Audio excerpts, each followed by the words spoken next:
শোনো, গুচ্ছতে চান্স পাওয়ার জন্য একটা নির্দিষ্ট পরিকল্পনা তোমার এখন থেকে করে ফেলতে হবে। সেটা হচ্ছে যে তুমি কখনোই ফিজিক্সে যে 25টা কোশ্চেন হবে, আজকের ভিডিওতে আমি ফিজিক্সের একটা ফাইনাল সাজেশন নিয়ে কথা বলবো যে কোন কোন বিষয়গুলো তুমি বেশি করে পড়ে যাবা, কোন কোন বিষয়গুলো সবচেয়ে বেশি জোর দিবা। এবং এটার কিন্তু ম্যারাথন ক্লাস ইনশাল্লাহ আগামী ক্লাসেই তুমি পেয়ে যাচ্ছ। টোটাল মোটামুটি 7 থেকে না 8 থেকে মেবি 10 ঘন্টা লাগবে। আমি যা যা লাগবে থিওরি, গ্রাফ থেকে শুরু করে সূত্র সমীকরণ সবই ক্লিয়ার করতেছে। আগে বলি যে ফার্স্ট অফ অল তুমি ফিজিক্সে সবচেয়ে সবচেয়ে ভালো পরামর্শ হচ্ছে কি জানো, যে তুমি যদি আসলে 15 প্লাস মানে 15টা প্লাস, হ্যাঁ মোটামুটি 17-18টা যদি কারেক্ট করে ফেলতে পারো, তুমি ধরে নিবা যে তুমি অনেক ভালো পরীক্ষা দিচ্ছ। হ্যাঁ, আর ফিজিক্সে কখনো তোমার এরকম চিন্তা করা উচিত না। মানে তোমার যদি একটা সিট লাগবে, তোমার এরকম উচিত না যে তুমি আসলে 25টা কারেক্ট করে ফেলবে। হ্যাঁ, কোশ্চেন সহজ হলে তুমি এমনি বুঝতে পারবা, হ্যাঁ, কিন্তু আমরা আসলে সহজ না কঠিন সেটা ধরতে পারি না। তো আসো যে আজকে আমরা একটু ফাইনাল সাজেশন নিয়ে কথা বলি যে 15 প্লাস মার্ক কনফার্ম করার জন্য আসলে আমাদের কিভাবে আসলে পলিসি গ্রহণ করা উচিত বা কিভাবে আমরা আসলে আগাবো, কোনো ভুল সিদ্ধান্ত আমরা আসলে নিব না। ঠিক আছে, এবার আসো এখানে ফিজিক্সের আমাদের কাছে পাবো হচ্ছে আমরা 25 মার্ক। খুব সুন্দর করে বুঝবা, এই ভিডিওটা খুবই গুরুত্বপূর্ণ তোমাদের জন্য। ঠিক আছে, ফিজিক্সের 25 মার্ক। এই 25 মার্কের মধ্যে আসলে দেখো এখানে কোন কোন ব্যাপারগুলো সবচেয়ে বেশি থাকবে।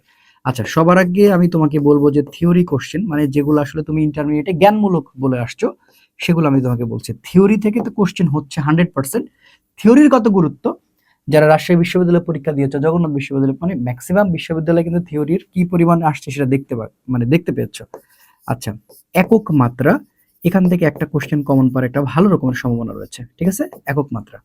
আচ্ছা, একক মাত্রার পরে হচ্ছে সবচেয়ে বড় জায়গা হচ্ছে সূত্র এবং হচ্ছে সমীকরণ। হ্যাঁ, আমি সবগুলোই ক্লিয়ার করতেছি, একটু খালি আমাকে আরেকবার বলতে দাও। আচ্ছা, সূত্র সমীকরণ। এরপর হচ্ছে কি জানো, এরপর হচ্ছে গ্রাফ। গ্রাফ তোমাকে দেখা লাগবে, গ্রাফ দেখা লাগবে। গ্রাফ একটা কোশ্চেন আসার সম্ভাবনা সবচেয়ে বেশি। সংখ্যাগত মান, সংখ্যাগত মান, ঠিক আছে, মানে কনস্ট্যান্ট যে মানগুলো রয়েছে না সেগুলো।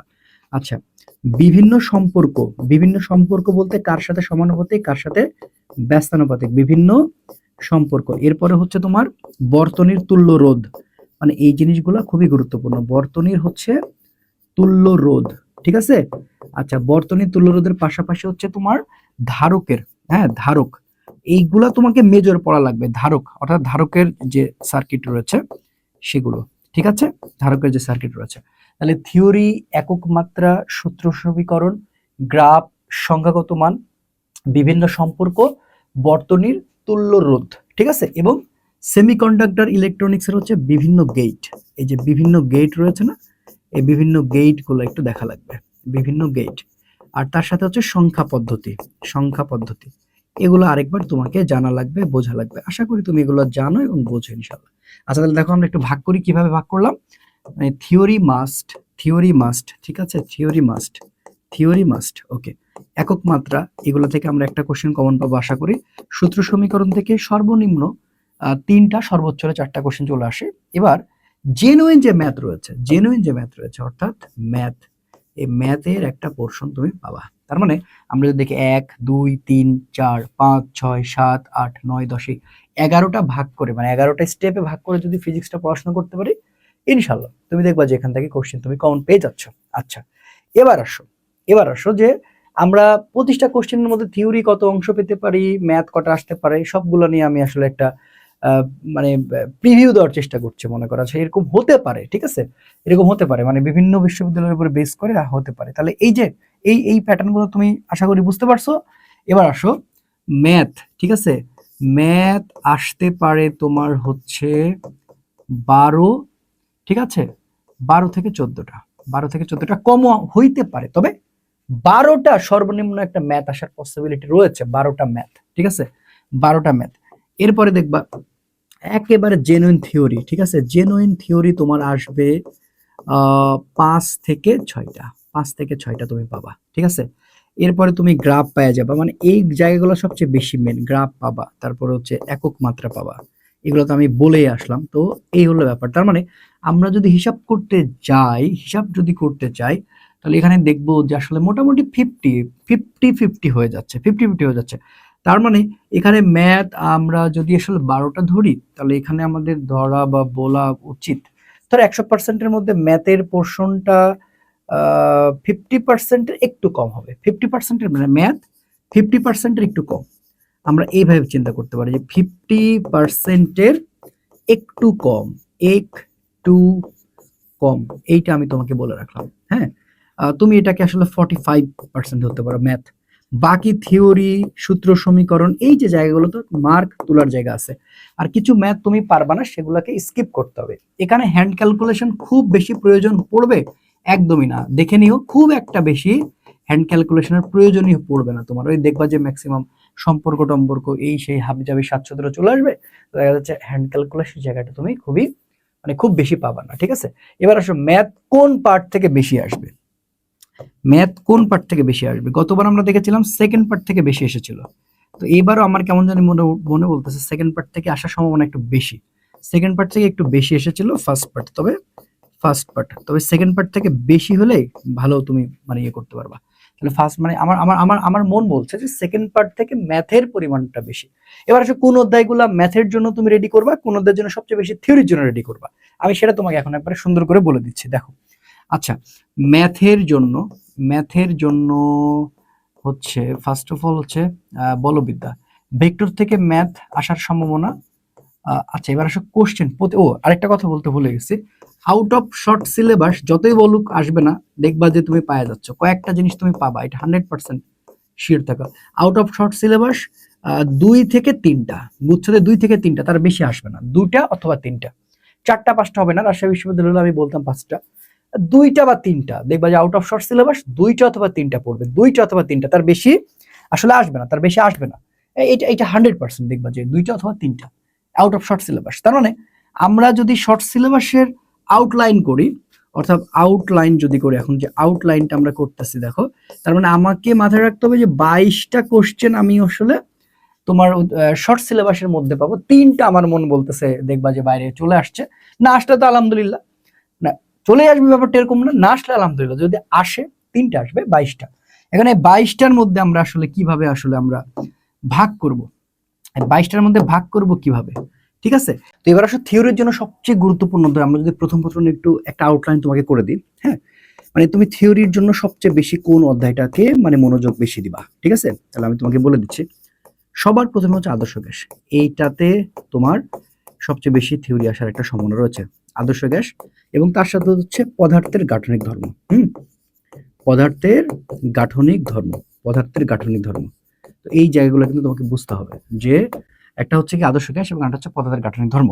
তবে এখানে একটা কথা বলে রাখি, যে এখানে কিন্তু আদর্শ গ্যাস এবং এটা হচ্ছে থিওরি, ঠিক আছে? তাহলে থিওরি প্লাস হচ্ছে এখানে কিন্তু তোমার থিওরির পাশাপাশি তুমি একটু ম্যাথ দেখতে পারো, কিন্তু এখানে থিওরিটা মেন আসলে। হ্যাঁ, তারপরে এখানে কিন্তু আরেকটা জিনিস দেখতে পারবা, সেটা হচ্ছে ফর্মুলা।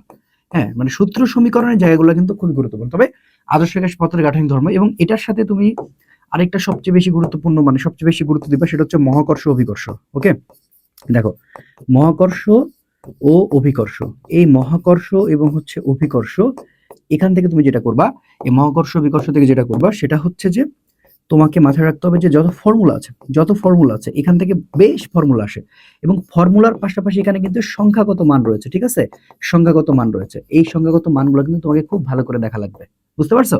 আর এখানে তোমার হচ্ছে মুক্তিবেগ রিলেটেড যে মানগুলো আছে এবং মুক্তিবেগের তোমার কিছু কন্ডিশন রয়েছে, ওইগুলো সবচেয়ে বেশি গুরুত্বপূর্ণ। ঠিক আছে, আর তুমি যদি জেনুইন ম্যাথ বলো, আসলে ম্যাথ কোনগুলো পড়বা, দেখো ম্যাথ করার জন্য তোমাকে মাথায় রাখতে হবে যে ভেক্টর প্লাস হচ্ছে বল, ঠিক আছে, প্লাস হচ্ছে কাজ ক্ষমতা, এই জায়গাগুলো থেকে সবচেয়ে বেশি ম্যাথ আসার একটা পসিবিলিটি রয়েছে, যে ভেক্টর বল এবং হচ্ছে কাজ ক্ষমতা, মানে সবচেয়ে বেশি ম্যাথ আসতে পারে। তবে শুধু ম্যাথ থেকে মানে তোমাকে ইয়ে করলে হবে না। যেমন আমি যদি ভেক্টরের কথা বলি, ভেক্টরে তুমি 2টা থিম সবচেয়ে বেশি পাবা। হ্যাঁ, সেটা হচ্ছে কি একটা ফর্মুলা পাবা, ফর্মুলা, এবং ফর্মুলার পাশাপাশি তুমি কি পাবা, তুমি ম্যাথ পাবা। ফর্মুলার পাশাপাশি তুমি হচ্ছে ম্যাথ পাবা। আর বলে তুমি কি পাবা, বলে তুমি পাবা হচ্ছে একক মাত্রা, ভালো করে বুঝো, এককের সাথে হচ্ছে তুমি একক মাত্রা, এবং এই মাত্রাগুলো তোমাকে দেখা লাগবে, এবং এখানে একক মাত্রার সাথে কিন্তু আবার তোমার ম্যাথও থাকবে। হ্যাঁ, ম্যাথ থাকবে, তার সাথে কিন্তু সূত্র সমীকরণ, এসএস মানে সূত্র সমীকরণ বোঝাচ্ছে। ঠিক আছে, এই 3টাতে, বুঝতে পারছো? আচ্ছা, এবার আসো আরেকটা গুরুত্বপূর্ণ অধ্যায় আছে, সেটা হচ্ছে পর্যায়বৃত্তিক গতি। এই পর্যায়বৃত্তিক গতি থেকে কিন্তু তুমি আবার গ্রাফ পাইতে পারো। হ্যাঁ, গ্রাফ পাওয়ার একটা সম্ভাবনা রয়েছে। তবে এখানেও থিওরি তোমাকে বেশি মনোযোগ দেওয়া লাগবে।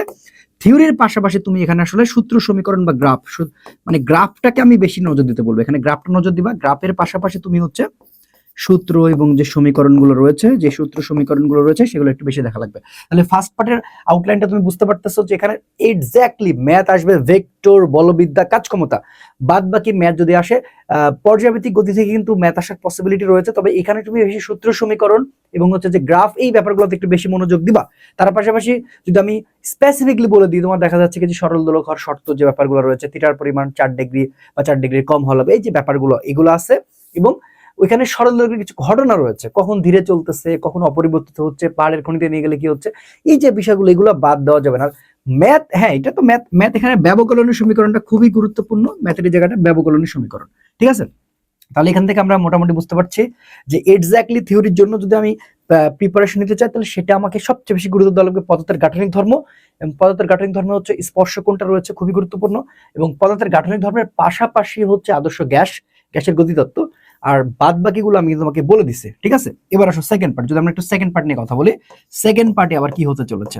হ্যাঁ, তবে খুশির খবর তোমাদের আমি হচ্ছে যে ইনশাল্লাহ আগামীকালের মধ্যে তোমরা আসলে একটা বড় রকমের একটা ম্যারাথন পেয়ে যাচ্ছ, যেটা করতে পারলে তোমার আশা করি যে তুমি অনেকটাই মানে রিকভার করে ফেলবা ইনশাল্লাহ, রিকভার করে ফেলবা ইনশাল্লাহ, ঠিক আছে।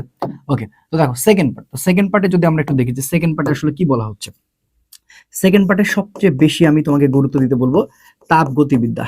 এই তাপ গতিবিদ্যা থেকে তুমি মানে দেখবা যে সংখ্যাগত মান এবং সূত্র সমীকরণ আসার খুবই প্রচেষ্টা চলবে, অর্থাৎ এটা একটা থিওরি বেসড, অর্থাৎ থিওরিটা বেশি দেখবা, থিওরির পাশাপাশি হচ্ছে ফর্মুলাগুলো বেশি দেখবে। এখান থেকে ম্যাথ আমি তোমাকে এক প্রকার দেখতে বারণই করলাম, ম্যাথ খুব একটা এখানে আসবে না। এবার আসো স্থির তড়িৎ এবং হচ্ছে চলতড়িৎ, স্থির প্লাস হচ্ছে চলো, স্থির প্লাস হচ্ছে চলতড়িৎ, স্থির প্লাস হচ্ছে চলতড়িৎ, এই যে স্থির তড়িৎ আর চলতড়িৎ, হ্যাঁ এই স্থির তড়িৎ এবং চলতড়িৎ যেটা করতে চলেছে সেখানে হচ্ছে তুমি সার্কিট, হ্যাঁ সার্কিট, এই সার্কিটটা তুমি খুব ভালো করে দেখতে হবে। সার্কিটের পাশাপাশি হচ্ছে তোমার ম্যাথ, নিরাপদে বাতি জ্বলার ম্যাথ, আমি বলে দিচ্ছি, উল্লেখ করে দিচ্ছি, নিরাপদে, নিরাপদে বাতি জ্বলার ম্যাথ, নিরাপদে বাতি প্রজ্বলন, বাতি প্রজ্বলন, বাতি প্রজ্বলন, ঠিক আছে। এই বাতি প্রজ্বলন এবং পি মানে যে ভিআই আছে না, এটা হচ্ছে আই আর, ঠিক আছে, এটা হচ্ছে আই, তার মানে কি আই স্কয়ার আর, এই যে এই ব্যাপারগুলো তোমাকে খুব মাথায় রাখা লাগবে, এবং পি মানে হচ্ছে ভি স্কয়ার বাই আর, এবং এই জিনিসগুলো বেশি রাখা লাগবে। এবং স্থিতির আমি তোমাকে বলতে চাই সেটা হচ্ছে কি ধারকের যে সার্কিট রয়েছে, ধারকের, ধারকের যে বর্তনী, ধারকের যে বর্তনী সেগুলো খুব ভালো করে দেখতে হবে। ধারকের বর্তনী, ধারকের বর্তনীগুলো দেখা লাগবে, ধারকের বর্তনীগুলো খুবই গুরুত্বপূর্ণ, হ্যাঁ ধারকের বর্তনীগুলো খুবই গুরুত্বপূর্ণ, ধারকের বর্তনীগুলো খুবই গুরুত্বপূর্ণ, বুঝতে পারছো। এবং এটার পাশাপাশি কিছু ছোট ছোট ম্যাথ রয়েছে, যেমন ভি মানে হচ্ছে ইডি, এই সমস্ত ম্যাথগুলো বেশি বেশি দেখা লাগবে, ঠিক আছে। তারপরে তোমার হচ্ছে ই মানে হচ্ছে এফ বাই কিউ, এই সমস্ত, ঠিক আছে। তবে ভি মানে ইডি এইটা খুবই গুরুত্বপূর্ণ, হ্যাঁ। আর এখানে তুমি থিওরি এখানে গুরুত্বপূর্ণ যদি তুমি বলো 10%, 10%, হ্যাঁ। তবে এই 10%-এর মধ্যে কিন্তু বেশ কিছুবার কিন্তু এসেছে, কারণ আমরা কোনো বাদ দেবো না, তবে এইগুলো সবচেয়ে বেশি দেখবো, হ্যাঁ। এরপরে আসো ম্যাথের আরেকটা জায়গা আছে, সেটা হচ্ছে আধুনিক পদার্থ বিজ্ঞানের সূচনা, ঠিক আছে। আধুনিক পদার্থ বিজ্ঞানের সূচনা, আধুনিক প্লাস হচ্ছে পরমাণু, এই আধুনিক এবং পরমাণুতে কমন কয়েকটা ম্যাথ, যেমন পরমাণু মডেলে আমি তোমাকে বলে দিতে চাই সেটা হচ্ছে অর্ধায়ু, মানে খুবই গুরুত্বপূর্ণ একটা ইস্যু, সেটা হচ্ছে অর্ধায়ু। এবং আধুনিকে যদি আমি তোমাকে বলি, তাহলে এখানে যে তিনটা সূত্র রয়েছে, তিনটা সূত্রের ম্যাথ তোমাকে দেখা লাগবে ভাই। টি মানে হচ্ছে তোমার T naught 1 minus V square by হচ্ছে সি স্কয়ার, আশা করি এই সূত্রগুলো তুমি জানো। শুধুমাত্র এলটা হচ্ছে গুণ L naught 1 minus V square by হচ্ছে সি স্কয়ার, ঠিক আছে। ওকে, আরেকটা যদি আমরা এম দিয়ে দেখি, তাহলে এম মানে হচ্ছে এম নট, এবং এখানে হচ্ছে 1 মাইনাস ভি স্কয়ার বাই হচ্ছে সি স্কয়ার। এই ম্যাথগুলো একটু বেশি দেখবা। তবে তোমাকে বলি ভাই, আধুনিকে কিন্তু থিওরি অনেক আছে, এবং থিওরি সেখানে কিন্তু কি কি আছে আমি তোমাকে বলে দিই। মৌলিক বল রিলেটেড দেখা লাগবে, মৌলিক বল রিলেটেড দেখা লাগবে, তারপর হচ্ছে তোমার বিভিন্ন প্রকার হচ্ছে রশ্মির ব্যাপারগুলো রয়েছে, তো এটা খুবই ভালো করে দেখা লাগবে, ঠিক আছে। আচ্ছা, তারপরে পরমাণু, এই যে পরমাণুতে তাই ভাই, এখানেও কিন্তু খুব থিওরি আছে, বুঝছো। এখানে বিভিন্ন তোমার হচ্ছে যে কি বলবো যে অর্ধায়ু কার কতটুকু আছে, হ্যাঁ কোন মূলে কতটুকু অর্ধায়ু আছে, তারপর চিকিৎসা ক্ষেত্রে ব্যবহার করার ব্যাপার আছে, তারপর হচ্ছে কৃষি ক্ষেত্রে অনেক কিছু ব্যাপার আছে, এখানেও কিন্তু ভালো থিওরি। তার মানে এখানে থিওরি প্লাস ম্যাথ, এখানে থিওরি প্লাস ম্যাথ, এখানে সূত্র সমীকরণ খুব একটা বেশি ইম্পর্টেন্ট না, বুঝতে পারছো।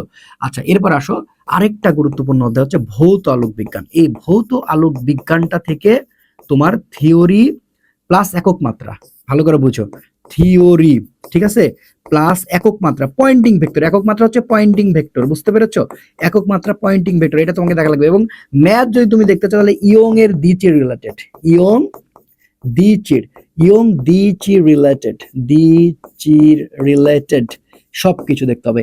আর সবচেয়ে গুরুত্বপূর্ণ যদি আমি বলি, এখান থেকে তুমি প্রশ্ন হয়তো কমন পেতে চলেছো, সেটা হচ্ছে দশা পার্থক্য। এই দশা পার্থক্য এখান থেকে চলে আসবে ইনশাল্লাহ, এটা দিয়ে তুমি দেখবা। তাহলে মানে সেকেন্ড পার্টে কি হয় জানো, থিওরির সাথে ম্যাথ থাকে, কিন্তু ফার্স্ট পার্টে আসলে অনেক সূত্র সমীকরণ, তারপরে হচ্ছে সম্পর্ক, অনুপাত, এই ব্যাপারগুলো একটু বেশি জুড়ে দিতে পারে। আচ্ছা, তাহলে এখন আমাদের হাতে কি থাকতেছে? আমাদের হাতে থাকতেছে দেখো তাপ শেষ, চলদরিদ্র স্থিতির শেষ, আধুনিক পরমাণু শেষ, সেমি কন্ডাক্টর। ওকে, সেমি কন্ডাক্টর ইলেকট্রনিক্স আমি তোমাকে যেটা বলতে চাই যে সেমি কন্ডাক্টরে দেখো এখানে আসলে অবশ্যই থিওরি তোমাকে দেখতেই হবে। হ্যাঁ, থিওরি তোমাকে দেখতেই হবে। থিওরির পাশাপাশি তুমি হচ্ছে গেট সম্পর্কে একটু ধারণা রাখবা, আর হচ্ছে সংখ্যা পদ্ধতি। ঠিক আছে, সংখ্যা পদ্ধতি দেখবা যে কাজ হয়ে গেছে, এখান থেকে 1 মার্ক তুমি প্রশ্ন কমন পাবা। এবং জ্যোতির্বিজ্ঞানটাও কিছু কিছু ব্যাপার আছে, ভৌত জগত পরিমাপ, এটা অনেকে ছেড়ে চলে যাবা, কিন্তু আমি বলবো না, ছাড়া যাবে না। ভৌত জগৎ ও পরিমাপ এবং হচ্ছে তার সাথে হচ্ছে জ্যোতির্বিজ্ঞান, ঠিক আছে, ও জ্যোতির্বিজ্ঞান, এখান থেকে বেশ কিছু ব্যাপারগুলো যেটা লাগবে সেটা আমি তোমাকে শিখাই দেবো ইনশাল্লাহ। কথা কি বুঝতে পারছো? তাহলে ভাইয়া আমি তোমাকে আবার বলতেছি যে আমার ভাষ্যমতে হচ্ছে যে এখানে ম্যাথ থাকতে পারে 12 থেকে 14টার মধ্যে, বাকি সব থিওরি রিলেটেড থাকবে।